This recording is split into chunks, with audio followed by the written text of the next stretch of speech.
Hello, my name is Nifty Nomi, and welcome to my live action bookkeeping video.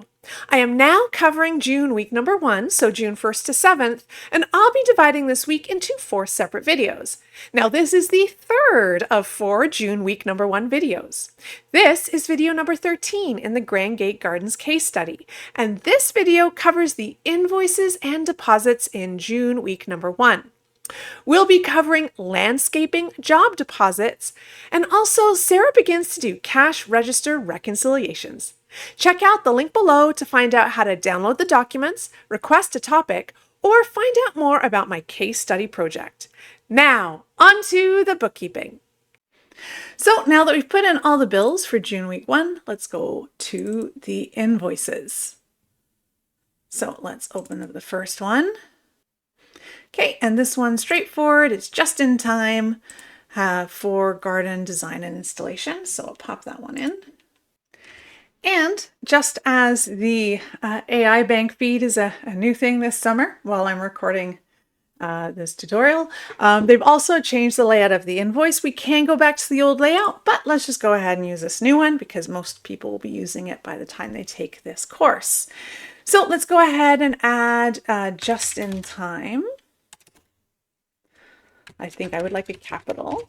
There it is, just in time. I'm just going to add, I'm not going to put in the address for the case study because that's extra work that we don't need. So I'm just going to hit save. And invoice 1011, June 2nd. Well, I just lined that up a bit better. So invoice number 1011, and that was June 2nd. And so the product was the garden design and installation, and it was $1,200 plus HST, $156 for a total of $136.00. And we can see that there's no payment noted here, so we just need to go save and new. Let's see, not that one. Save and new. There it is. And let's see what is next in the folder. So this is something for us to discuss today. This is a job deposit. So what is very important to know about this job deposit is it's not actually revenue earned. As you can see, there is no HST being charged on this job deposit. Now, because it is not earned revenue, I, as a bookkeeper, don't want to put this on the income or revenue section of the profit and loss report. I don't want it showing up there. I want this to be owed back to the customer, Mini Cooper, when the actual job gets performed. Meaning to say, I kind of owe Mini Cooper $200 either as payment towards a future invoice or the money back if the job gets canceled for one reason or another. Now, if this was a non-refundable job deposit, still same thing. It's still going to be sitting as a liability until something happens. So if it's a non-refundable job deposit and it's going into our liabilities, we're going to put it towards the liabilities, customer deposits on the balance sheet. It's money owed to somebody. And if this job falls through and it's not a refundable job deposit, at that time, we will move it to revenue back at HST and be done with it. Whether it's refundable or not, it's still a liability. What we're going to do is we're going to put this in. We're going to make sure we increase customer deposits liability GL account by $200, add a scope like nothing to do with GST, HST, nothing to do with revenue. And then later, when Mini actually gets the invoice for the revenue, then we're going to reduce how much that future invoice is payable by this $200. And I'm going to show you how we do that. So let's go ahead and pop this in. I'm going to say this is Mini Cooper is the name of our new client. Save. And that's invoice 1012. This is June 3rd. And we're going to add a new product or service. If you remember, we cannot hit up the GL account we want right in the tummy of an invoice like we can with a bill or an expense, because it's the item that we're selling points to a certain GL account. You don't want to list all your GL accounts on your invoices to your clients. That's not how it works. And you also don't want a GL account for every single type of nut and bolt you sell. So those are the two reasons that we can't directly affect a GL account in the body of an invoice. So let's go ahead and add a new product or service. And we're going to call this one, we're going to match what her invoice says here, job deposit. Okay.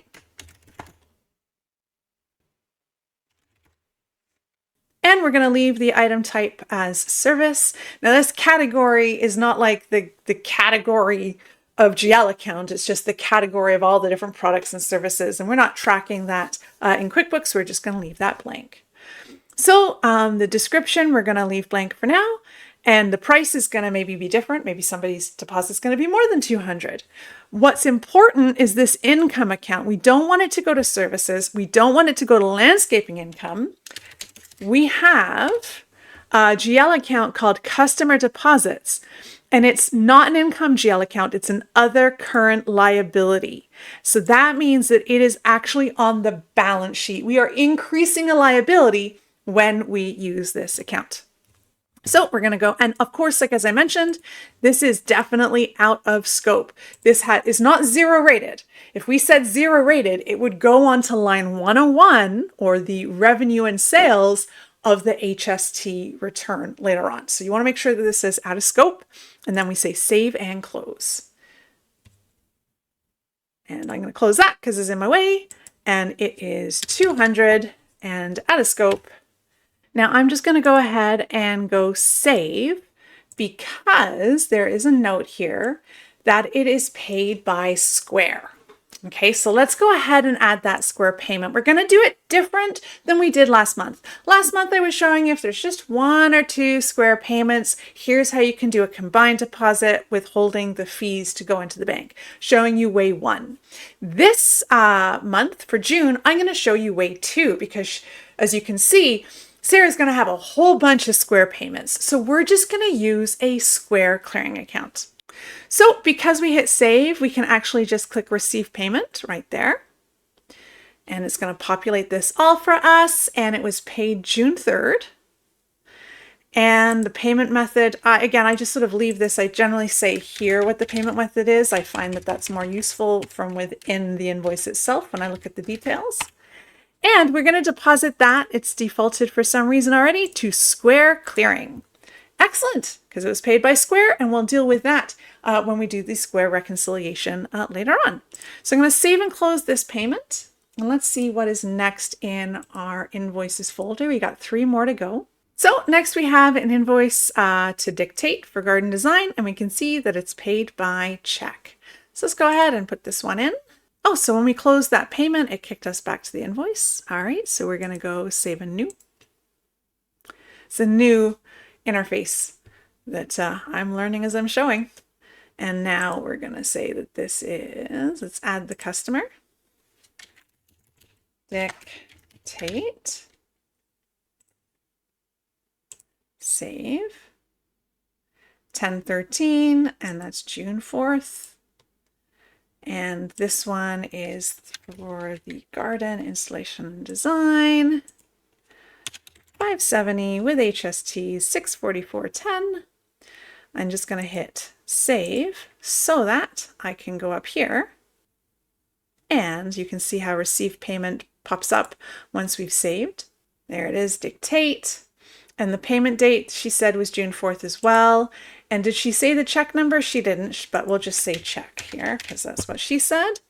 And we're going to actually put this to undeposited funds because it's going to be a combined deposit later on. So I'm going to go ahead and save and close on this receive payment. And let's see what is next for the invoices. 10/14. So 10/14, it's another job deposit. It's from a customer called Carol Singer, and she has paid that by Square. So let's go ahead and put this one in. Oh, so it's now a blank one. I wonder what I did different last time. Anyway, Carol Singer is not in there because I have to add her. Save. And 1014, 1014, that's June 6th. And this is the job deposit. And the amount was 200 out of scope. I'm going to hit save so that I can put in paid square June 6th. We're going to receive payment. It populates it for us. It checks it off for us. I'm just going to say square right here. And now I can say square clearing. Save and close. One more in that folder. What do we got? Now what we have is Minnie Cooper. She was the first client to give us a deposit this week. And here is an illustration of how she is now using that job deposit to decrease the payable amount on her invoice. So let's go ahead and put this in together. Let's move that over like this. And this is Minnie Cooper. So one of the things I like to do when I see that a job deposit is taken, I tend to generally go to Minnie Cooper or that client's history and make sure we have that job deposit in. But we just did it, so I don't need to go do that right now. And it's invoice 1015 and it's June 6th. So first of all, the first line is that garden design and installation. I could have just clicked it instead of misspelling it. And it was for $12.50 plus tax. And now I'm going to put the job deposit on a second line. You can see if there was no job deposit, the total invoice would be $1,412.50. But because she's prepaid that $200, the actual invoice is $200 less. So I'm going to show you how I do that, and I'm going to show you why I do it that way. So let's go ahead and just say job deposit here. And to make life easy, I generally put in there when that job deposit is received. So that's another reason I go to Minnie Cooper's history to make sure we got the deposit and when we got it. And we got it on June 3rd. So let's add that information here. Received June 3rd. And now I'm going to say, you could do it two ways. You could do -1 at 200. I think that's a bit confusing myself. I usually say 1 and then make it that -200 like this. And again, very important, because we put it in as out of scope, we're going to take it out as out of scope. So however you treat it for tax going in is the same way you need to treat it for tax when it comes out. And of course, because it is customer deposits and not revenue, that was out of scope. So now you can see how 1,212.50 is the total of the invoice, how she owes $200 less. So just a quick discussion here for a moment. I have seen people put that $200 prepayment in as a payment entry and then applied that $200 payment to this invoice. The reason that I don't do it that way is because a lot of times these deposits are going to span much longer than a month, right? So if they go longer than a month, month over month, you want to see what your liability is for those customer deposits. And having a negative accounts receivable kind of mushes it all in together. And we can also, when we're using that job deposit GL account, I'm going to show you at the end of this month, we can actually reconcile the customer deposits to make sure like who's used theirs and who still has job deposits outstanding for us to do jobs for. So there's so many reasons why using this job deposit as a line itself and not as a prepayment to a future invoice has very many benefits. So here we go. We've got that bill or the invoice in for $12.50. And over here, we can see that this is paid via Square. So let's go ahead. We're going to hit save so that up here, the receive payment pops up and it's lined us all up here to put in all the stuff we need. And I'm going to say here that it is Square. Deposit to Square clearing, $12.50, save and close. So let's go ahead also and close this invoice screen. That was the last invoice of the first week of June. And let me just illustrate what happened there with our customer deposits GL account. So it's not going to be on the profit and loss. Remember, it's on our balance sheet. It is a liability. It's something that Grand Gate Gardens owes somebody until used. And you can see I'm recording this on September 8th. And let's go to the customer deposits right here. I'm going to click on that. And you can see that here's Minnie Cooper's invoice giving us the $200. There it is. And then you can see Carol Singer giving us $200. There's that invoice. And here is that invoice 1015 we just put in that is using Minnie's $200.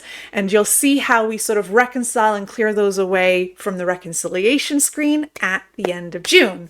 And as of the end of June, we can see that we owe one person $200, Carol Singer, either back if she cancels the job, or to income if it's non-refundable, or as a payment on the invoice once it gets issued in a following week.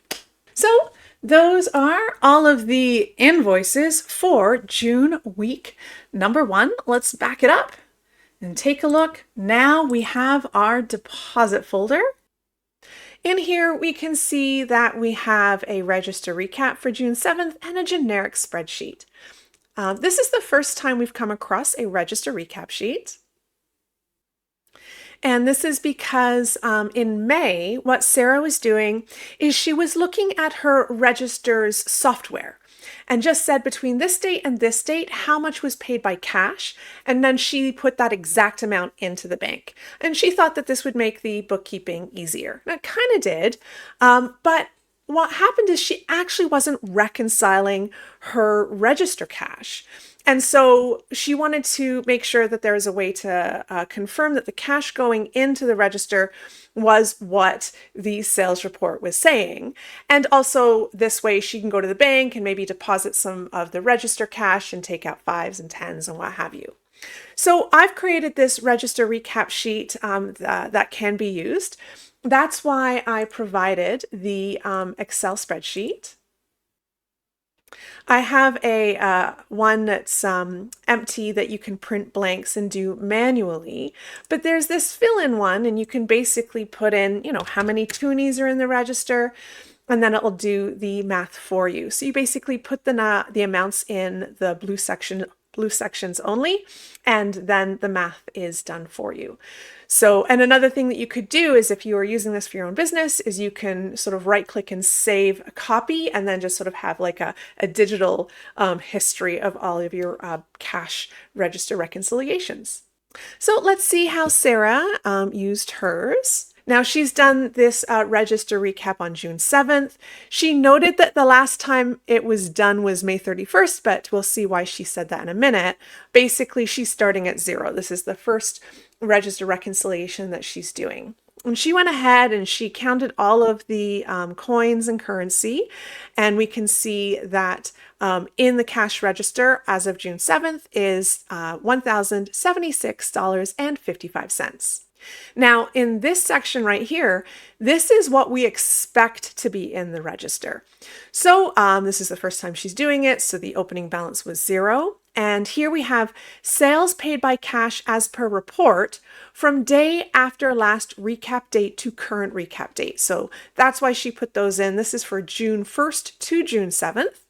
And according to her register software, between June 1st and June 7th, $976.11 was paid by cash. We don't know what this is for. We don't know what the sales are. We don't actually see that sales report right now. This is just her saying this is how much cash has gone into the register as per the register sale software's report. And then I've noticed that in some of the businesses that I've worked in is, cafes or restaurants, they usually have expenses that they pay with register cash. So for example, maybe at a cafe, a local cheese dealer comes in and they sort of pay for that delivery with the register cash. Or maybe before the food delivery company comes in, they run out of like eggs or something, and an employee has to run to the grocery store and pick up quickly those things that are needed. So what I've done is I've made sure that that is something that is accounted for on this register recap, and the details of it are down in this section right here. And I'm not saying that we enter the cash paid by cash expenses from this list. What this list is letting us know the cash receipts that we should have received. Right? So the receipt that was paid by register cash should have a note on it, paid by register cash. It should be added to this list. And this list is just for, basically for the register reconciliation to work, but also provides us as bookkeepers a list of those cash receipts that we should be looking for.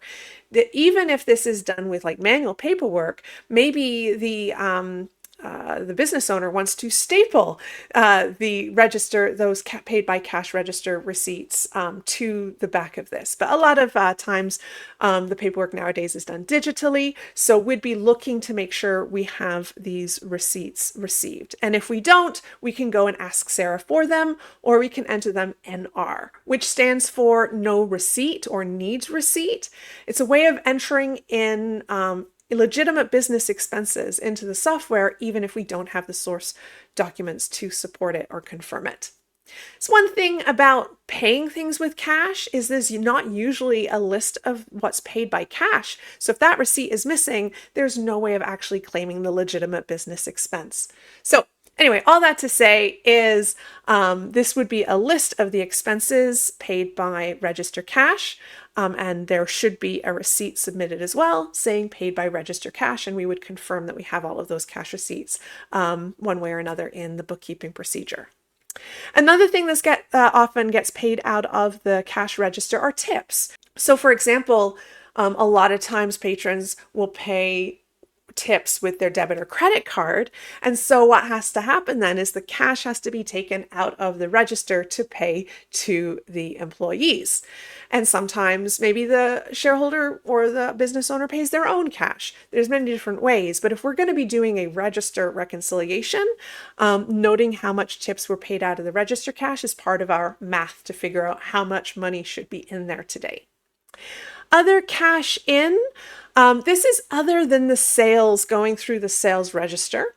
So for example, maybe Sara goes to the bank and wants to get a bunch of fives or a bunch of toonies or a bunch of quarters to have more change going into the register.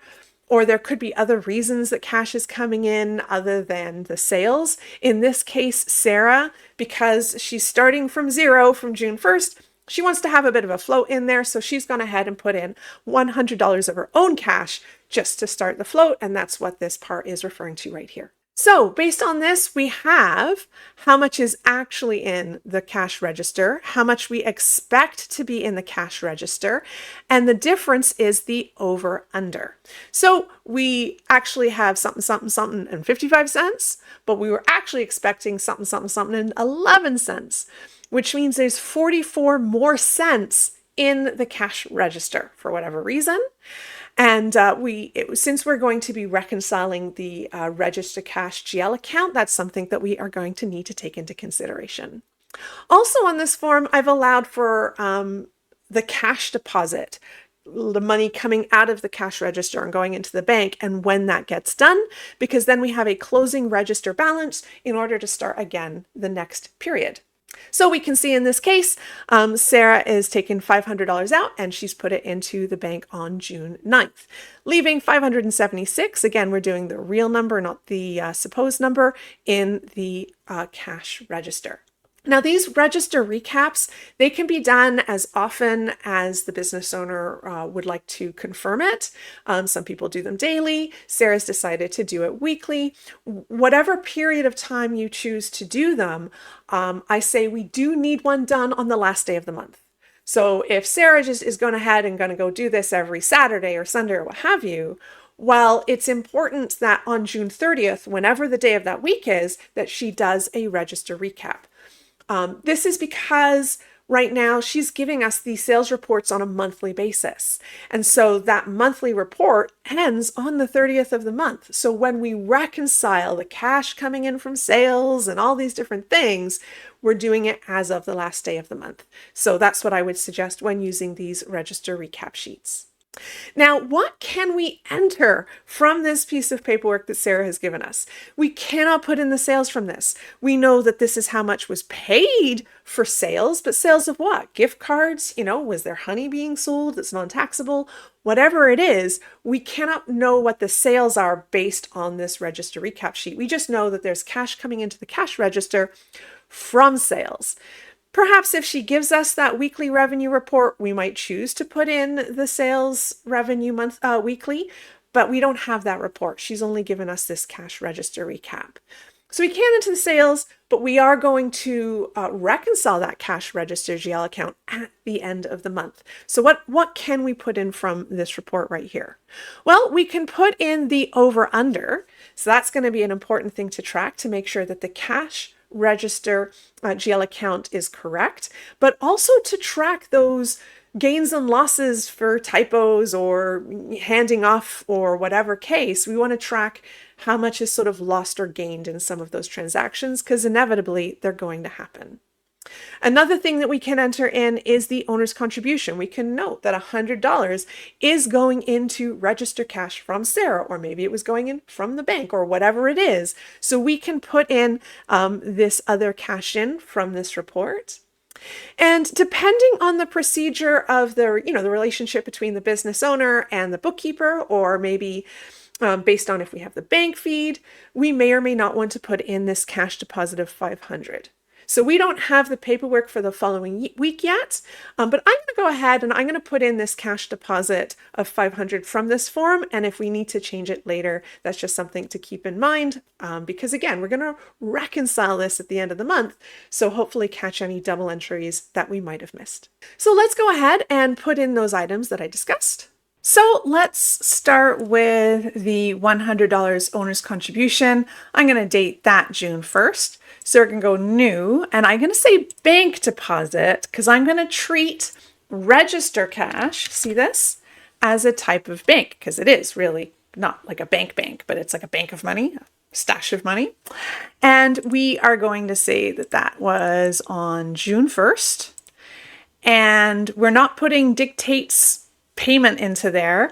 We're going to come down here and add funds. Now remember, I'm not putting this into the RBC, the Canada Bank. I'm putting this into register cash.